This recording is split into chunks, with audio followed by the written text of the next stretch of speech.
Welcome on into the Wolverine.com podcast. Clayton Safey here with Chris Ballas and Anthony Broom. Thursday, we'll preview Michigan against Michigan State rivalry showdown on Saturday night. We're going to start, though, with a new NCAA investigation into Michigan, believe it or not, as most people have seen the news at this point as well. But if you're watching us on YouTube, make sure to like this video, hit the subscribe button, leave a comment, and as always, head to the Wolverine.com for all of our premium coverage. We'll be covering this story as well as the game and everything else having to do with Michigan athletics. We're running a big game special right now for this week only. You can get 50% off your annual subscription to the Wolverine.com. So join the discussion on our message board. Get all of our insider updates as well for 50% off or $1 for your first month. We'll start, though, with NCAA opening up an investigation into Michigan football for potential rules violations related to sign stealing.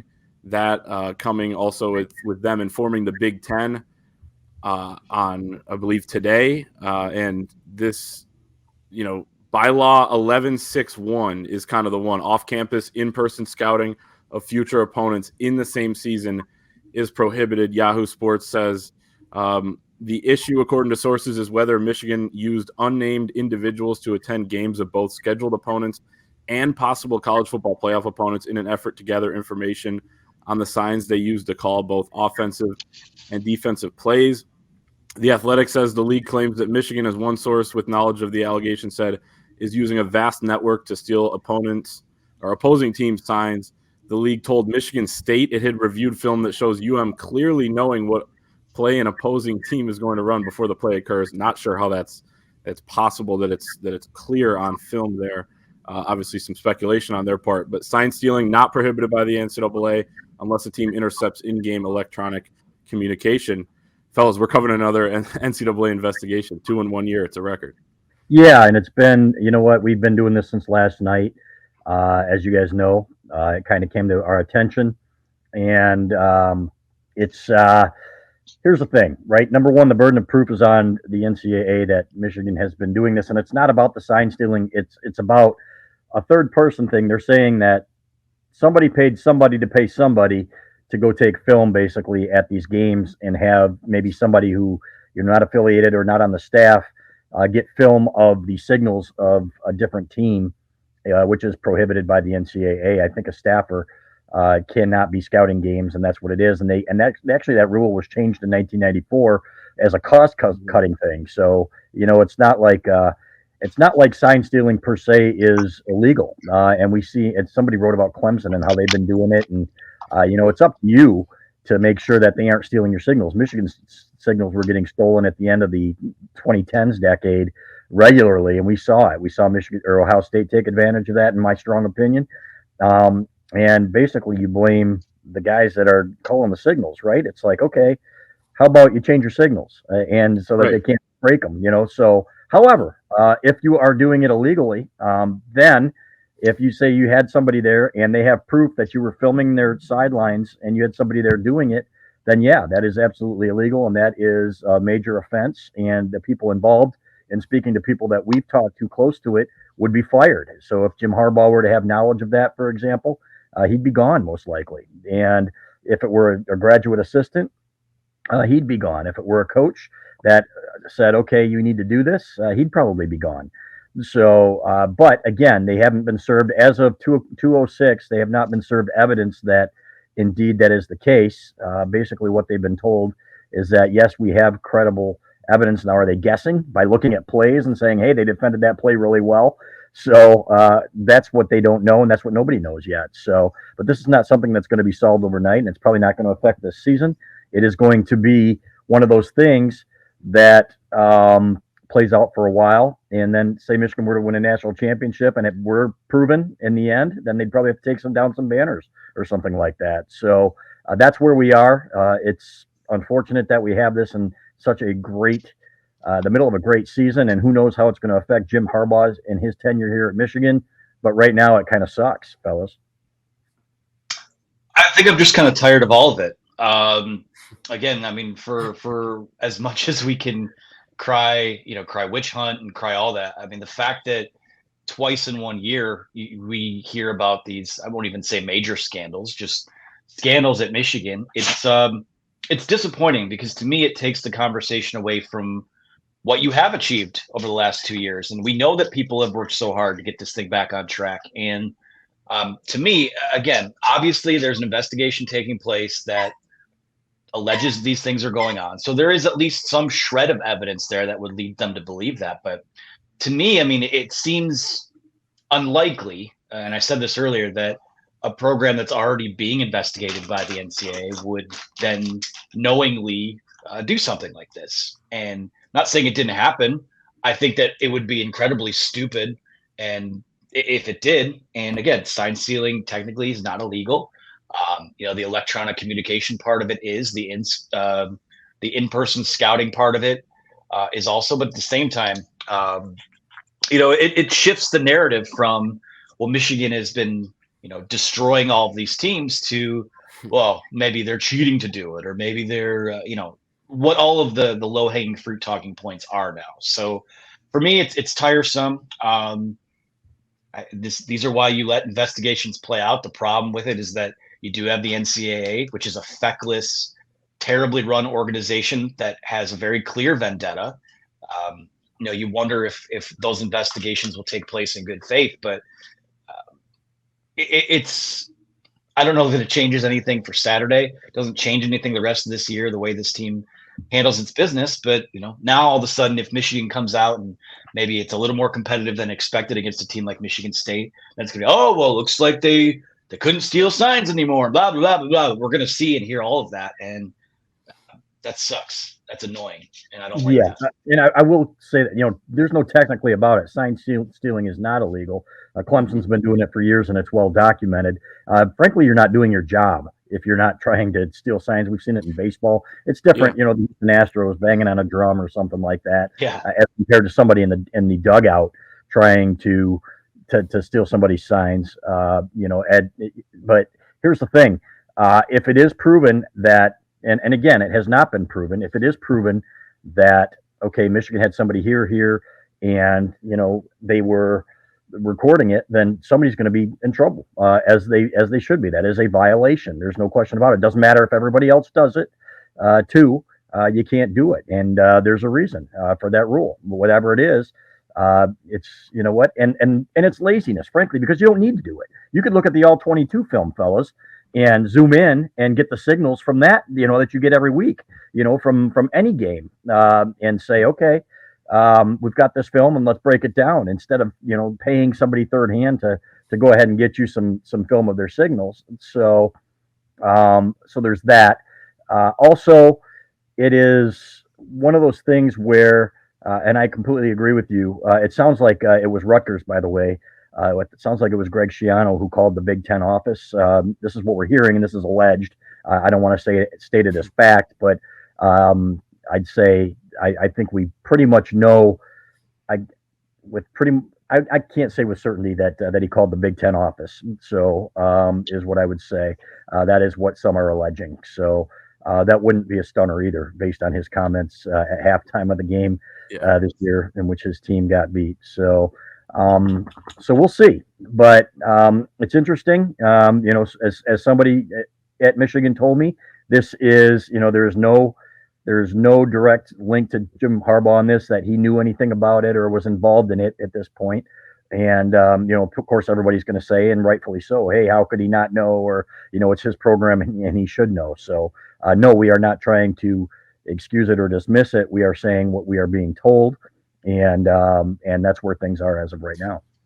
Yeah, and a couple things on that, too. I know somebody who worked in an FBS program a few years ago, and literally some of the lower-level staffers in that program, and just about every program in the country, one of their jobs was to watch hours and hours and hours of film on upcoming opponents to try to figure out what their signs are, because it's like you said, it's on the film. You can even see some of it at times during the TV broadcast. We can see it from the press box, and guess what? A sign is literally like that in and of itself is trying to hide the play call. Otherwise, you would just yell out what the play call is. Like, you're always trying to keep throw a bomb. What's that? Throw a bomb. Yeah, exactly. That pattern. Right. Yeah, go long. Yeah. But you're always trying in football. You're trying to not let the defense or the offense, vice versa, know what you're doing. That's part of the game of football. That's why you huddle. That's why you have signs come in. That's why in the NFL, they have the headset where the coaches can talk until there's 15 seconds left on the play clock to the quarterback. So that part of it is a part of the game of football. Obviously, you can't do what's potentially being alleged there. I still do. I mean, the fact that they showed Michigan State or said that Michigan State that, hey, we do have some film of them clearly knowing what the opponent's going to run. What is that? One, that's not inherently illegal, and two, that's what a good defense would do. Then you have this part. I want to get your guys' reaction to this as well from The Athletic, that Michigan State was approached by the league as a forewarning ahead of the weekend's matchup between the rivals in East Lansing. According to a source briefed on those conversations, upon learning of the pending investigation, Michigan State initially warned the Big Ten it might consider not playing Saturday's game. And get this, out of concern for the health and safety of its own players. On Thursday morning, MSU confirmed that it will indeed play the game. So game on, boys. Game on. I think that speaks for itself, fellas. What can you add to that? The punchline sometimes writes itself. Yeah. Anthony sent me that too. So I saw. I had to make sure because there's a lot of misinformation on the app formerly known as Twitter these days, and I had to double check. I mean, that's from The Athletic, from Brendan Quinn. So we heard that last night. We heard that last night, guys, and I laughed then, and now that it's in writing, I'm laughing even harder. I mean, the picture is literally worth however many words are on the screen right now if you're watching a video. So, yeah, I don't have a comment on that because I don't feel like getting clipped and pushed around social media for saying what I would have to say to that. So, I'll say it's soft, but I'm willing to get clipped. Those are my words. Yeah. So I mean, obviously, so this is news comes down today. We're talking about it. There's going to be stuff down the road. It's also going to be something where Michigan can't really comment on it. As you said, Chris, it's going to drag on. So it's going to be just kind of one of these things bubbling under the surface for a while. But obviously, so there's no conclusion. Like I'll ask you guys if you have any more thoughts, but like we're kind of at where we're at this point, and it's be one of those waiting games as well, which not as fun as talking about football, which we'll talk about here in a second. Yeah, exactly. And it's the second thing that they're having to deal with, and people can say, well, the NCAA is going after Michigan and so on and so forth. And would they be in the microscope if it weren't for this, for Jim Harbaugh talking about this or wanting, payment for players and everything else. And in this case, probably because, you've got a Big Ten coach or two complaining about it, and so we'll see. But would they open an investigation? I guess you could. I don't know that. I don't know. Because people complain about things all the time, and Michigan may have complained at the end of last. That's a great point. That's a great point. And who knows? But you know what? Like Anthony said, you can't put yourself in that position if you know that the NCAA has it out for you. We'll say it to be nice about it, which I don't think is unfair to assume when it comes to Jim Harbaugh. I guess the only thing I would say, just to bring it full circle, is that if in fact what is being alleged is true, I would find it incredibly disappointing. I think I'd be mad about it. I think I'd wonder why it was necessary at all. But the investigation will play itself out. Again, whether it's fairly run or not, we'll see. But there's evidence out there, and that's what happens. Then we'll see where it goes. I do think that. I think for me, sometimes it's just better to not have an opinion on something until there are clear facts. And that's kind of the stance I'm going to take. I'm not going to puff my chest out and say witch hunt or they're going after Harbaugh. But I am annoyed that this is, it's just, I would love the focus to stay on the on-field product because it's been so good the last 2.5 years. But for whatever reason, that is unable to be the case. Yeah, and I think I've echoed those sentiments as well. If there's something to it, then guys are going to be dealt with. As simple as that. As dumb as it may seem, or if they're coming after him, whatever, then you know what? There are consequences, and you have to face them.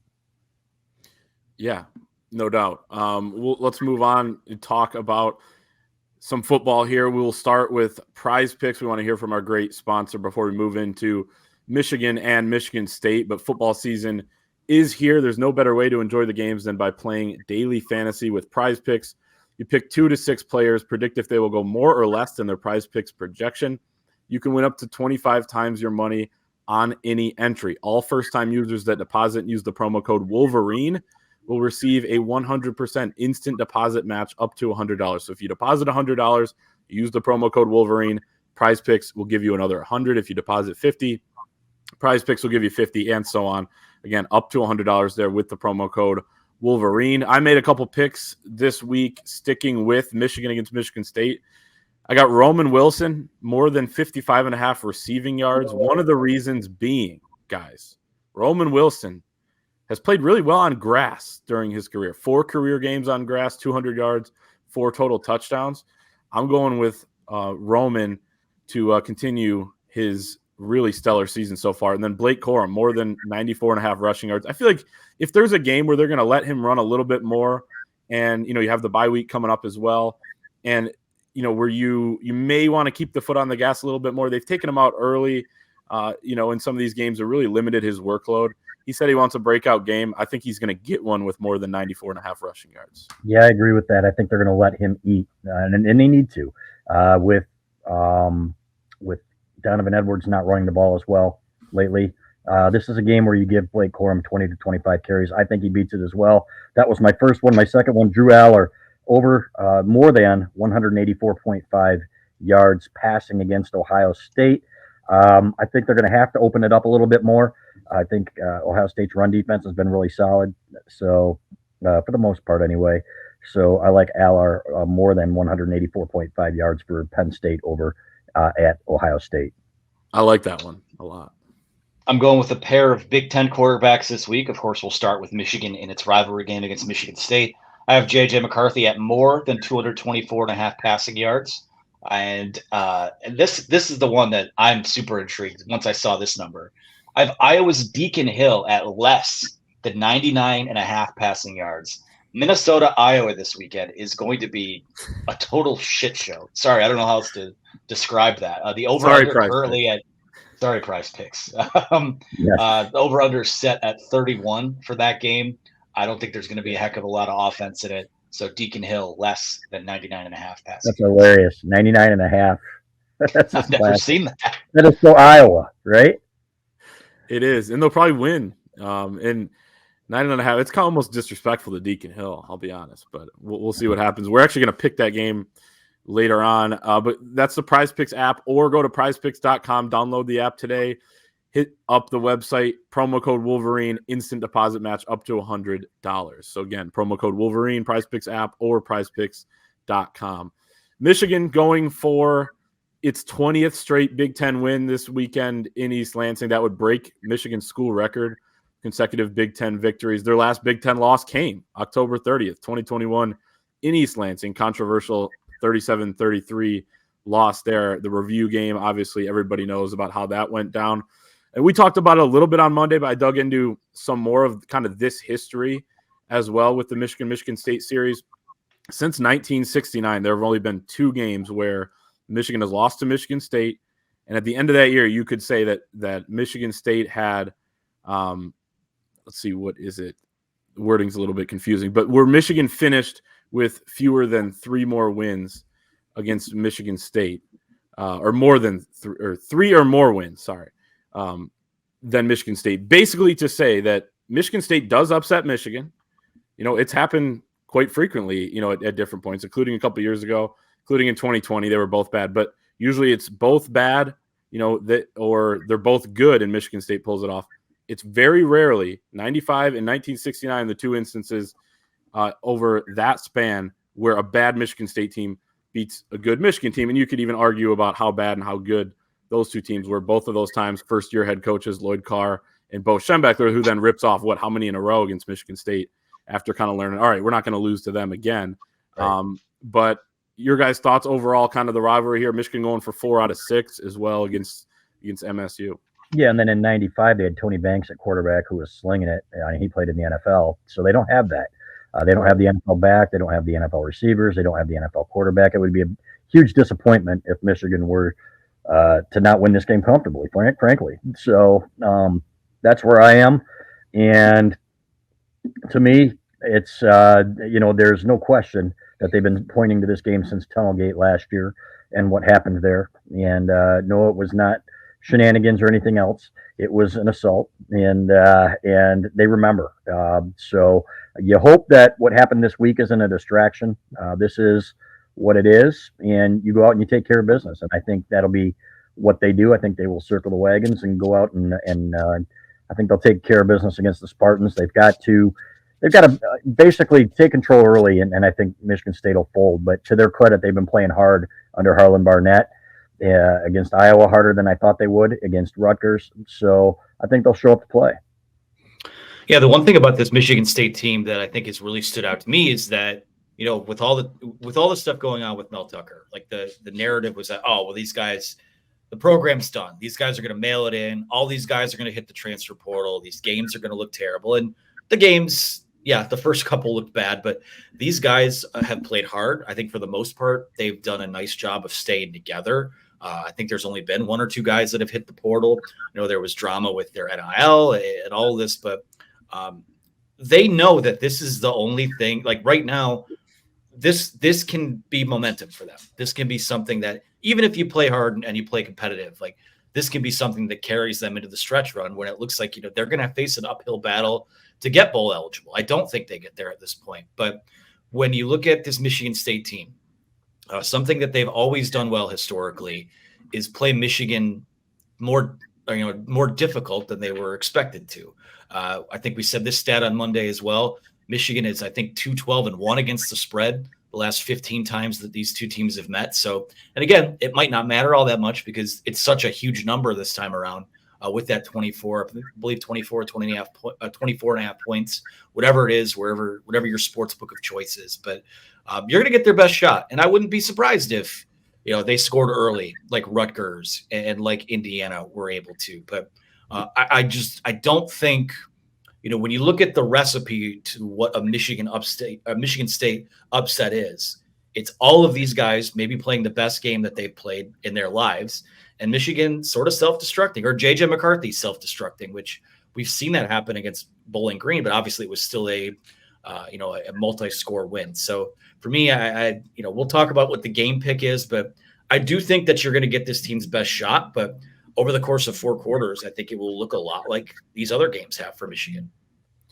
Yeah, and you can get their best shot for a little while too, and we could argue about how good that best shot is, but this Michigan team, and even with the distraction, Chris, I wanted to bring that up too because it's like, this could be a potential distraction for a team. You're 2 days away from playing a rivalry game on the road. All this noise is happening. This Michigan team, and maybe it will affect them, but they have just been so good at keeping those distractions away, stiff-arming them, as our John Borton would say. And, so I think based on the evidence we have of how this team has dealt with stuff like this, which they've had to deal with, they've done a pretty good job of it. It's a little bit different when things come down in season as opposed to the off season, but it just seems like they've been really good at that. And AB, as you mentioned, even if Michigan State scores first, they scored first in 2016 when that was, a really lopsided in terms of talent and how good those teams were. I believe Michigan was number 2 coming in. They scored first a year ago after Cornelius Johnson fumbles, Keon Coleman gets in the end zone. So that'll give them a little bit of life, but, it's going to be a 60-minute game, and I think Michigan should be able to control it. When you look at the Michigan offense against the Michigan State defense, that statistically pretty solid. I mean, they had the game against Washington where they allowed, 713 total yards, including 536 through the air. Michigan, probably not the aerial attack that Washington has. I think it's pretty fair to say that, but this is a really well-rounded, balanced Michigan offense. Michigan State's done a good job. That they did pretty well against Maryland on defense, especially considering the offense turned the ball over a bunch of times. They've also played Iowa, Rutgers. They played some teams without very good offenses. They do have the best third down defense in the Big Ten. Number 3 in the country, as Jim Harbaugh pointed out, is as you can guess, these guys are hearing about in Schembechler Hall all week long. Part of that, they haven't faced a lot of third downs. Michigan State hasn't been very good on first and second down. But we talked about a little bit with the prize picks and, Blake Corum potentially having a big game. But your guys' thoughts on how Michigan can kind of attack this Michigan State defense? Yeah, you don't want to go out and go full Washington and throw on every down, right? Because Michigan's best passing plays are play action. So you need to run the ball a little bit more, which is why I want to see more Blake Corum. They can run the football on this team, and I think they will run the football on this team. But you can start out with some play action as well, like they did last week. Colson Loveland dropped the ball, but you know what? And loosen them up that way. You gotta stay balanced. And to me, then there's going to be a lot of there'll be some plays in the passing game that they're going to be able to take advantage of. So. But you can't abandon the run game. That's number one. Number two, it's going to be that chuck and pray offense at times where they throw deep. In fact, it would have worked. As I wrote in Wednesday, Indiana ran a stop and go route on third and short, and on their first series, and Josh Wallace was beaten clearly. And if he'd had time to get that ball out, that's a touchdown. So. You got to not let the ball get over your head and not let them hit those plays. 2 years ago, it was the 4th and 2 play, right, from the 50 or whatever on, that went for a big game when they were down by 16 points that changed the game. Those things can't happen. And Michigan State's got nothing to lose. You're going to see a lot of that. So if you control that, I think you'll be fine. Don't let them run the ball. I don't think that'll be an issue. But Michigan State's offensive line is, they've opened some holes at times for their backs. So if they can shorten the game, I think they would like to, and then see what happens in the fourth quarter. So those to me are some of the keys. It's not often, and maybe I'm even preempting this, but it's not often that I feel like I bring a stat to the show that Clayton hasn't already cited. But to me, the biggest key here is this. Now, Michigan's offense, in terms of third down conversions this year, 4th in the nation at 55.4%. Michigan State's third down defense, 3rd in the nation at 24.7%. So I think a big key in this game, at least in terms of Michigan State, of finding a way to keep this close, keep it competitive, is going to be getting off the field in those third down situations, those 4th down situations, forcing Michigan into those 3rd and longs and getting off the field. To me, that's you start to look to the margins of how this can be a competitive game. And, if Michigan State defensively, whoever wins that third down battle, I think it's, going to play a large role in all this. But yeah, it's not exactly a pick your score type of game. I think that Michigan State on defense has played hard. I like their front. I think they've played well. They play good physical football. They're improved on the back end from last year. So it's, you're gonna have to fight for it. You're gonna have to work hard. And, I think that's a good thing for this Michigan team who, we've kind of seen their fastball in the 2 games that they've played on the road this year. So going to be a good challenge in that regard. Third downs is huge when it comes to Michigan's offense against Michigan State's defense. Yeah, and I think, J.J. McCarthy's been key for this Michigan team, just raising the level of play for this offense. Like Jim Harbaugh talked about it during his radio show on Monday. It was that 3rd and 8 kind of route to the sideline to Colston Loveland that kind of jump-started Michigan's entire offense against Indiana. And he's been so good on third down. He's 21 of 26 for 358 yards and 4 touchdowns on third down this season. It's kind of that element, I feel like, that Michigan hasn't had in the past, even last year with J.J. McCarthy. They were better at running the football, and I think we'll see them be a little bit better doing that when they have to and when Blake Corum plays a little bit more in some of these games. But J.J. McCarthy has just been, flat out special this year. I think, when you have a defense that's pretty solid like Michigan State's, again, they haven't really been tested outside of Wisconsin or outside of Washington. So I'm interested to see how they match up again against, a ranked opponent, the number 2 team in the country, a team with a very good offense. I think that this Michigan team will be able to do quite a bit. The secondary does look improved. It's very young. It's also not hard to be improved after how bad they were back there the last couple of years. But it seems like they're playing better. Dylan Tatum back there playing corner, which was a little bit surprising, having watched him pretty closely throughout his high school career as kind of a safety. But as we flip over again, and Chris, you kind of touched on it a little bit as well, but I want to bring this up when we talk about Michigan's defense in relation to going up against the Michigan State offense, is Katin Hauser making his 2nd career start at quarterback. Pretty solid for, a rain game, kind of a, cruddy weather out in Piscataway, 18 of 29 passing for the redshirt freshman, 133 yards, 2 touchdowns through the air, 1 on the ground. A guy that they were high on when they got him. They're still high on him now. He's very young. I think it's going to be a really tough task against this Michigan defense for a guy making his second career start, especially if the defense knows what you're going to run. 4.9 yards. 4.9 yards per attempt last game, 245 total yards. So that's not exactly like he was a juggernaut, but this is going to be tough for him because Michigan's going to be mixing up the defense. They're going to have better athletes at just about every position, right? And if they don't have a running game and they rely on him in his second start, more power to him. So I think it's going to be a tough afternoon for him, or a tough evening rather. So that's basically what it boils down to is making him throw. And you're going to have to tighten up the coverage a little bit too. Don't want to give up the stuff underneath that we've been seeing. So and force some turnovers, which is what basically Michigan's been doing, and Michigan State's been giving the ball up. So pretty simple formula. Yeah, I mean, Hauser's a guy that they've been excited about for a while. They bring a guy like him in, and they're like, okay, well, here's our quarterback that we're going to build this thing around. And, doesn't get a shot until late in this season. And weirdly so, because I think clearly, you go back and watch Saturday's game, I think even with the stat line, you could just tell there was a different juice about their offense having him under center. So for me, I think, he's a mobile guy. They're going to have him cut it loose. I mean, they have Michigan State's best shot in this game is not only what we talked about, on the other side of the ball, but it needs its redshirt freshman quarterback to play really well. And again, they're going to do what they can and make it easy on them, get them some momentum early on. But, we also know that Jesse Minter and the Michigan defense are going to mix some things up. They're going to bring pressures after him. I don't think, Nate Carter's done a tremendous job as their lead running back. He's a guy I liked at UConn too.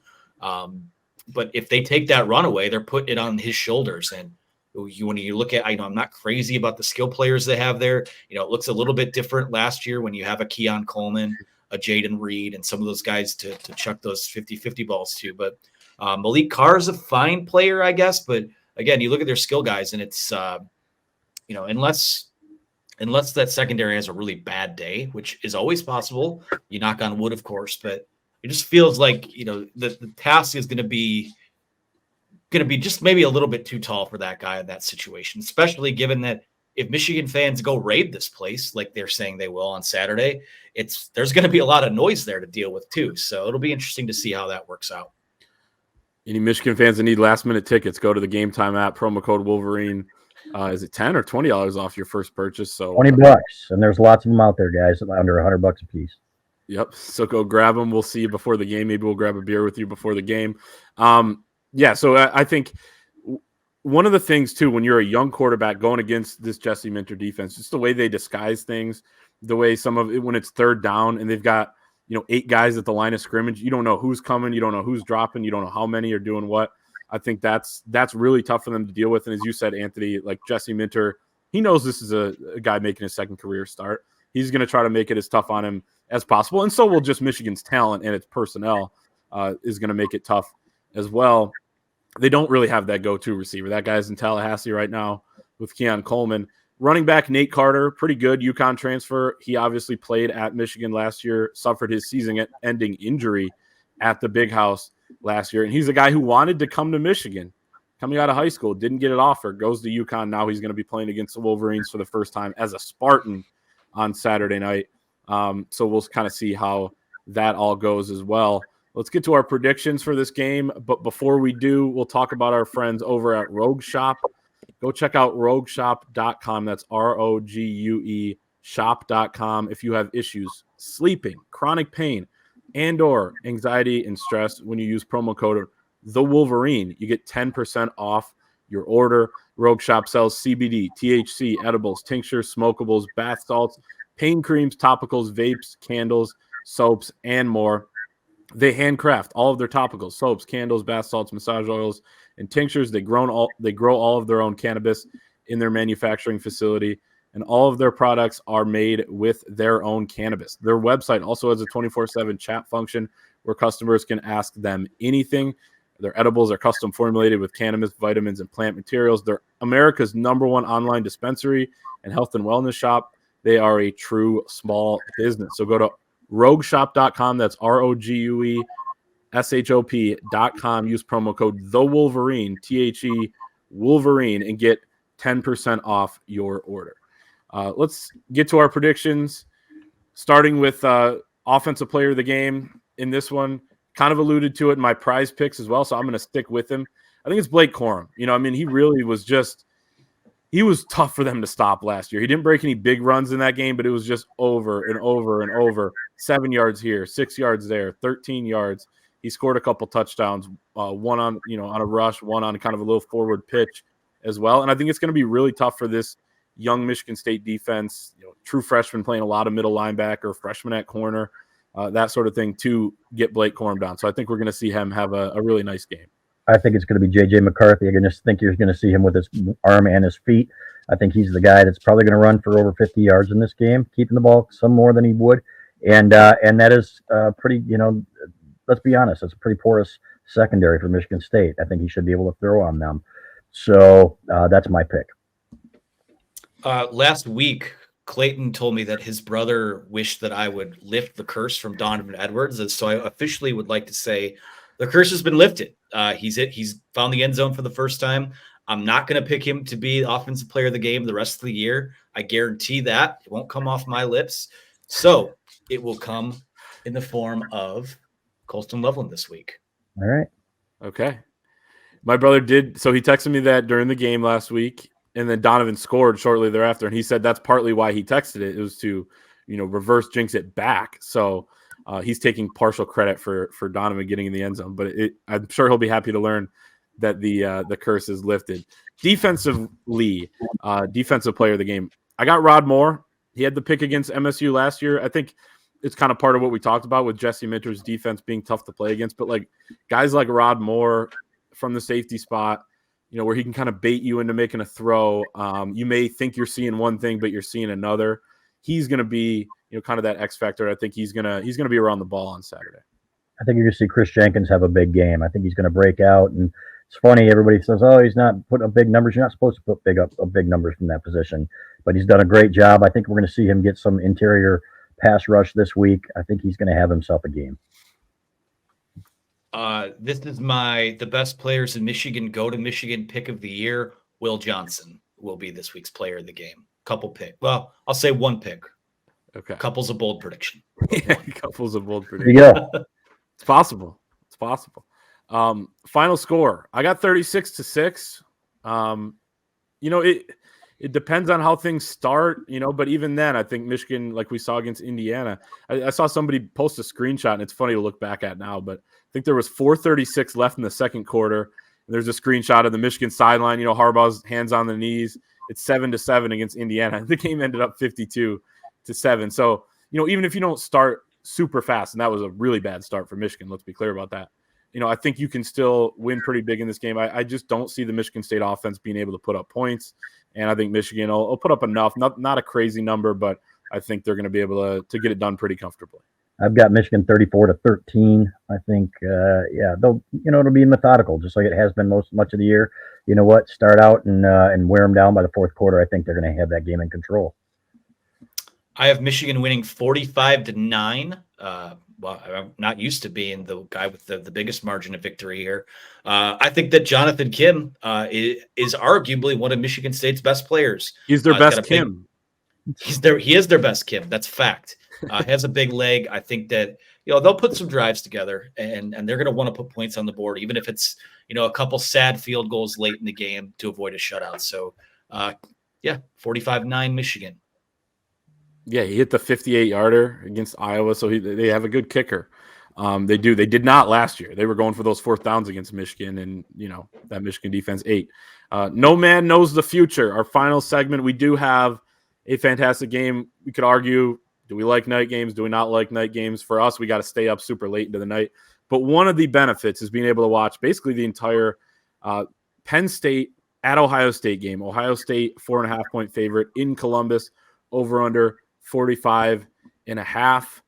More than anything, I'm excited to see what happens in this game, but I'm going to take the home team. I'm going to take the team not coached by James Franklin to cover the 4.5 points, but I really have no clue, and I'm just more than anything excited to see what happens. Yeah, I think something like 27-18, 20, something like that. 24-17 in that area. I think Ohio State wins. I said it earlier in the week. I think someone's getting blowed out on Saturday, and I think it's going to be Penn State. So give me the Buckeyes. Okay. Scares me a little bit. We're all on them now Right. at this point.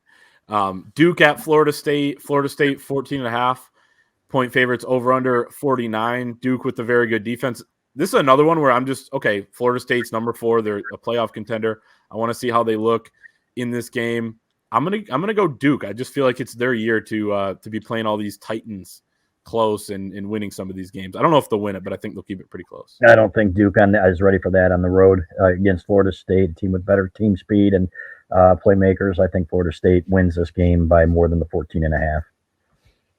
Florida State, Keon Coleman goes off on a day where Michigan State wishes he'd made it. That'd be kind of funny. Couple ugly games to close us off, because there are some implications if you look at potential tiebreakers down the road. But Minnesota at Iowa. AB, you mentioned this game earlier. Iowa 3.5-point favorite, over under 31.5. We thought the one of 33 points last week was low. This is 31.5. Minnesota, because it doesn't really make sense, or I don't know. Yeah, so weird, right? Well, Eric All's out now. They just lost one of their better offensive weapons. So I'm with you. I think Minnesota wins this one, 6-2. Oh, God. Just to be different, I'll take Iowa, I guess. I think if I was actually going to put money on this game, I'd probably dip that point total down to like 26.5 or something like that. God, just so hard to watch. It really is. This one will be tough to watch as well. Wisconsin at Illinois. Illinois, Wow. a 2.5-point favorite. That actually may be wrong. Let me check on that. But someone else talk about Wisconsin. I'll give you my pick regardless. Wisconsin. Me too. Okay. I think Illinois is a joke. And I don't know how they won at Maryland, other than Maryland can be a joke at times when, when they're expected to win and they choke like they did at home. I think Wisconsin goes in there and wins by a good 10 points. I like Wisconsin in this one as well, and so does Vegas. I got that wrong on the screen there, so that's my bad. Wisconsin is a 2.5-point favorite at Illinois. I like them. I still think Illinois is terrible, regardless of what happened last week against Maryland, and Wisconsin's maybe not as bad as they've looked at different points this year. But that is going to be our show for this week. Enjoy the game, everybody. Make sure to follow us over at thewolverine.com. No better time than now, with everything going on with the NCAA investigation.